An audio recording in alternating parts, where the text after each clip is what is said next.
शुरुआत हम उस खबर से करेंगे जिस पर हमारे देश में काफी बहस हो रही है और बहुत विवाद हो रहा है। और ये खबर है सुप्रीम कोर्ट के रिटायर्ड जज एस अब्दुल नजीर के बारे में। जस्टिस अब्दुल नजीर को जब से आंध्र प्रदेश का राज्यपाल बनाने की घोषणा हुई है तब से हमारे देश में लगातार उनकी ट्रोलिंग हो रही है और कहा जा रहा है कि उन्होंने जज रहते हुए अपने पद और अपनी जिम्मेदारी से समझौता किया और इसीलिए वो आज राज्यपाल पद के लिए बिक गए हैं। असल में अब्दुल नजीर सुप्रीम कोर्ट के वही जज हैं जिन्होंने राम मंदिर और नोटबंदी जैसे महत्वपूर्ण मामलों में ऐतिहासिक फैसला सुनाया था और आज से 40 दिन पहले ही वो सुप्रीम कोर्ट से रिटायर हुए हैं। और यही वजह है कि अब जब उन्हें राष्ट्रपति द्वारा आंध्र प्रदेश का राज्यपाल नियुक्त किया गया है तो लोग उनकी ईमानदारी पर सवाल उठा रहे हैं।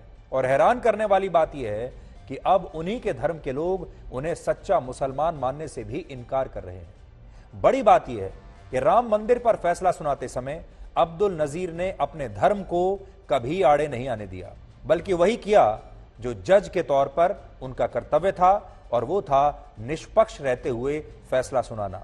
जब वो इस कुर्सी पर बैठे थे तो ना वो हिंदू थे, ना मुसलमान थे, ना सिख थे, ना ईसाई थे। वो सुप्रीम कोर्ट के जज थे और बिल्कुल निष्पक्ष थे। लेकिन आज उनकी इसी ईमानदारी पर प्रश्न चिन्ह लगाया जा रहा है। उनके इसी धर्मनिरपेक्ष रवैये पर आज उनकी ट्रोलिंग हो रही है। तो क्या उन्हें धर्मनिरपेक्ष नहीं होना चाहिए था? क्या उन्हें सांप्रदायिक होना चाहिए था?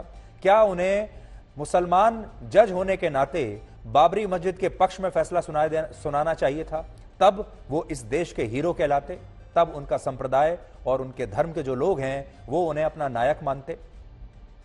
आज हम इस बात का विश्लेषण करेंगे कि हमारे देश में इस्लामिक कट्टरवादियों को सच्चा मुसलमान माना जाता है, लेकिन अब्दुल नजीर और डॉक्टर एपीजे अब्दुल कलाम जैसे लोगों को सच्चा मुसलमान क्यों नहीं माना जाता? अगर ये लोग भी सांप्रदायिक बातें करने लगे, ये लोग भी कट्टरवाद की बातें करने लगे, ये लोग भी अपने संप्रदाय को भड़काने लगे, तो ये भी अपने संप्रदाय के नायक बन जाते। तो बड़ी बात यह है कि हमारे देश में धर्मनिरपेक्ष मुसलमानों की कोई इज्जत नहीं है। वर्ष 2019 में जब सुप्रीम कोर्ट के 5 जजों की बेंच ने राम मंदिर पर अपना ऐतिहासिक फैसला सुनाया था, तब जस्टिस एस अब्दुल नजीर इसी बेंच में इकलौते मुस्लिम जज थे। और बड़ी बात यह है कि इस मुद्दे पर उन्होंने जो फैसला लिखा था वो राम मंदिर के पक्ष में था, बाबरी मस्जिद के पक्ष में नहीं था। लेकिन लोग क्या उम्मीद कर रहे थे उनसे? हो सकता है उनके धर्म के लोग और उनके संप्रदाय के लोग उनसे ये उम्मीद कर रहे हों क्योंकि वो एक सच्चे मुसलमान की तरह बाबरी मस्जिद का साथ देंगे, चाहे वो सुप्रीम कोर्ट के जज की कुर्सी पर ही क्यों ना बैठे हों।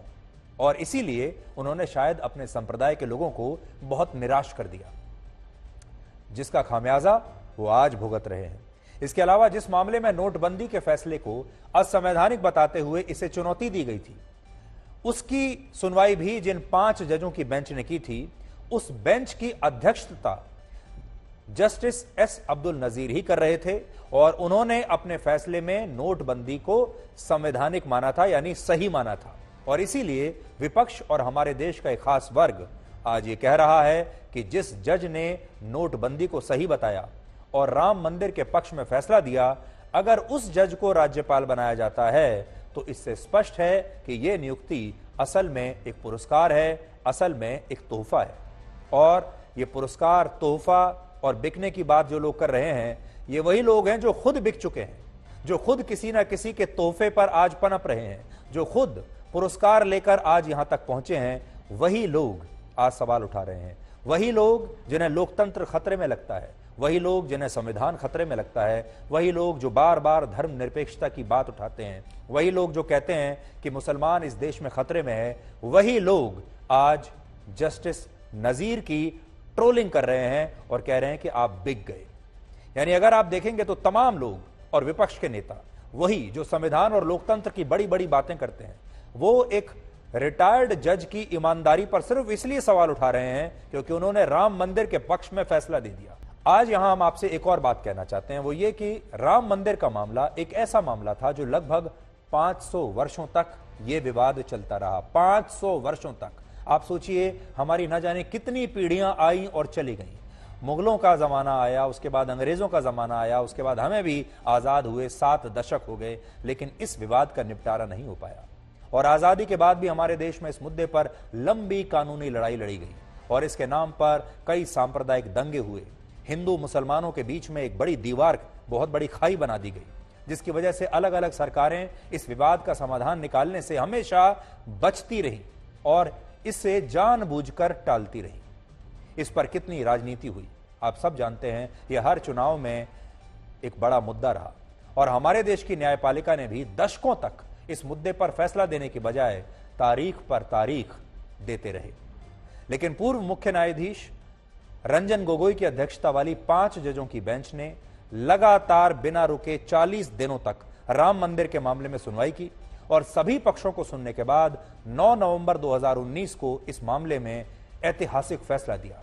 और बड़ी बात यह है कि इस बेंच में तब जस्टिस एस अब्दुल नजीर के अलावा मौजूदा चीफ जस्टिस DY चंद्रचूड़ भी शामिल थे। इसीलिए आप खुद सोचिए, जिस बेंच ने 500 वर्ष पुराने विवाद का निपटारा कर दिया, उस विवाद का निपटारा कर दिया जिस पर इतने दंगे हुए, जिस पर 2 संप्रदायों के बीच में दुश्मनी पैदा हुई, जिस पर इतनी राजनीति हुई, जिस पर चुनाव लड़े गए, जिस पर हमारे पूरे संप्रदाय में जो सौहार्द का माहौल था वो खराब होता चला गया।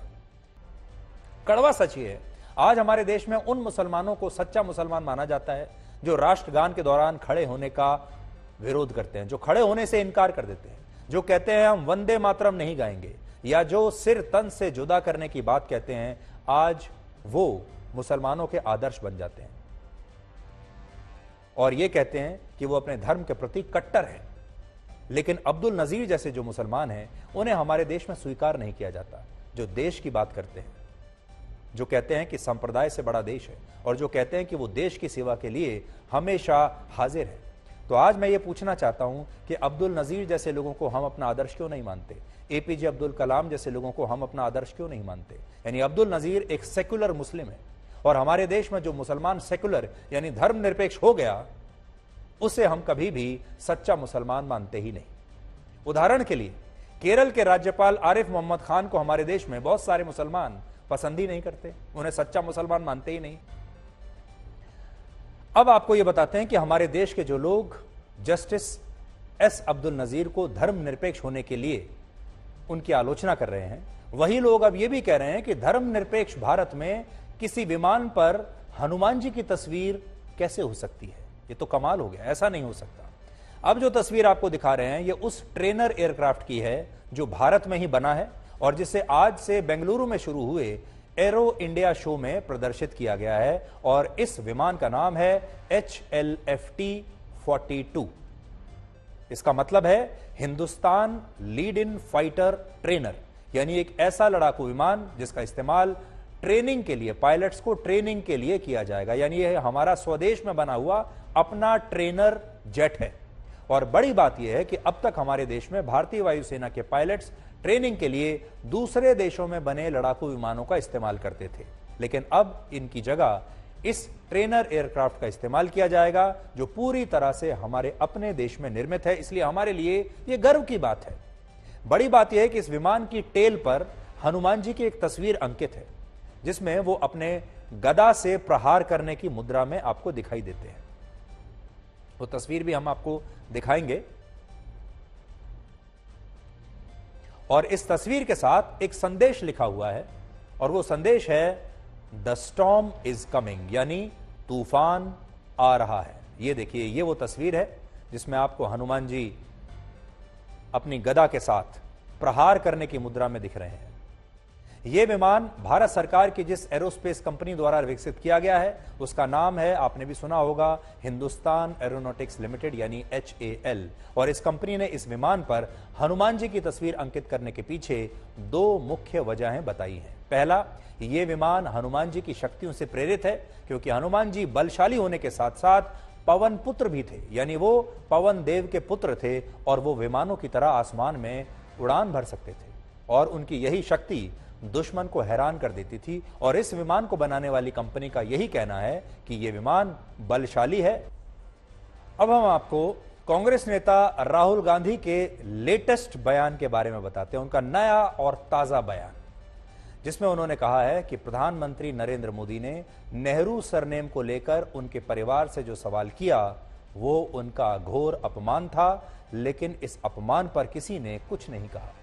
राहुल गांधी ने यह बात अपने संसदीय क्षेत्र वायनाड में कही है और इस दौरान उन्होंने प्रधानमंत्री मोदी से 3 सवालों के जवाब मांगे हैं। पहला सवाल उन्होंने पूछा कि उन्होंने संसद में जो भाषण दिया उसके कुछ अंश संसद के रिकॉर्ड से क्यों हटा दिए गए।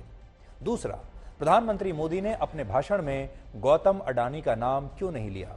और तीसरा सवाल उन्होंने पूछा कि प्रधानमंत्री ने नेहरू सरनेम की बात करके उनका अपमान किया, लेकिन उनकी इस बात को रिकॉर्ड से क्यों नहीं हटाया गया। वो ये चाहते हैं कि प्रधानमंत्री मोदी ने जो नेहरू सरनेम के बारे में बात कही थी उसे भी पार्लियामेंट के रिकॉर्ड से हटा दिया जाए, डिलीट कर दिया जाए।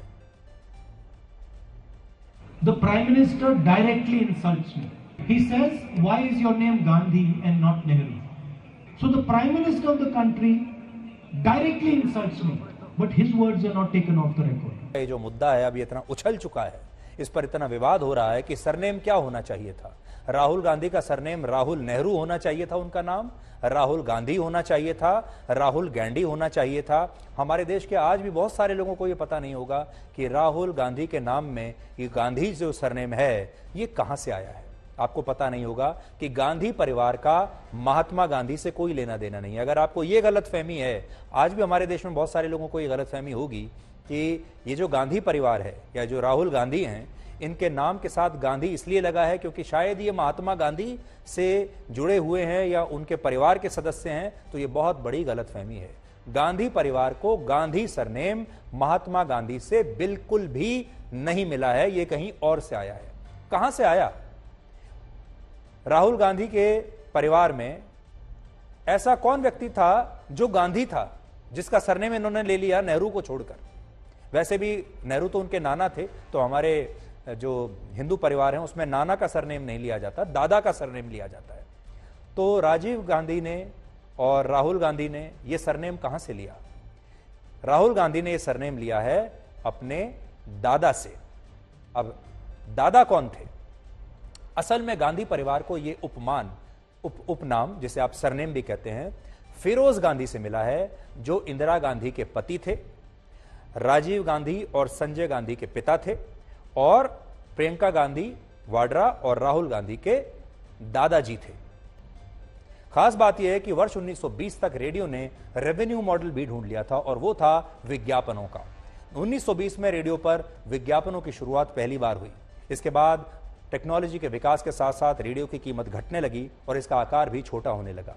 और फिर 1950 और 60 के दशक और 70 और 80 के दशक में भी रेडियो में कई बड़े बदलाव आए। इसका आकार और छोटा हुआ और यह दुनिया के ज्यादातर देशों में पहुंच चुका था। महत्वपूर्ण तथ्य यह भी है कि 1923 से 1930 के बीच करीब 60% अमेरिकी परिवारों ने रेडियो खरीद लिया था।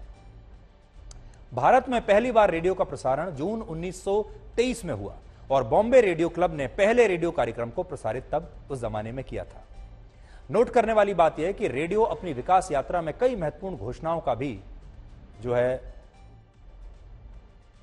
विटनेस रहा है।